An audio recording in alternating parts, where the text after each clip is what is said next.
ఆ దేవుని సన్నిధిలో ప్రార్థన చేసేటప్పుడు ఎట్లా ప్రార్థన చేయాలి, దేవుని బ్రతిమలాడుకునేటప్పుడు ఎలా బ్రతిమలాడుకోవాలి, ఎలా ప్రార్థన చేస్తే ఆ దేవుని మనస్సును మనం గెలుచుకోగలుగుతాం.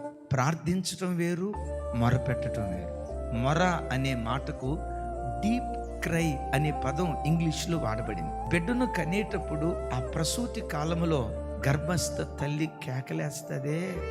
ఒకేసారి 20 ఎముకలు ఇరిగిపోతే ఎంత బాధ ఉంటుందో, ఒక తల్లి ప్రసవేదన అనుభవించేటప్పుడు అంత బాధను అనుభవిస్తుంది. ఆ పురిటి నొప్పులు భరించలేక అయ్యో అయ్యో అని ఆర్తనాధ్వని చేస్తదే. ప్రసవేదన పడే తల్లి ఆర్తనాధ్వని చేస్తున్నట్లుగా మీ సన్నిధిలో అలా మేము మొరపెడుతూ ప్రార్థన చేస్తున్నామయ్యా.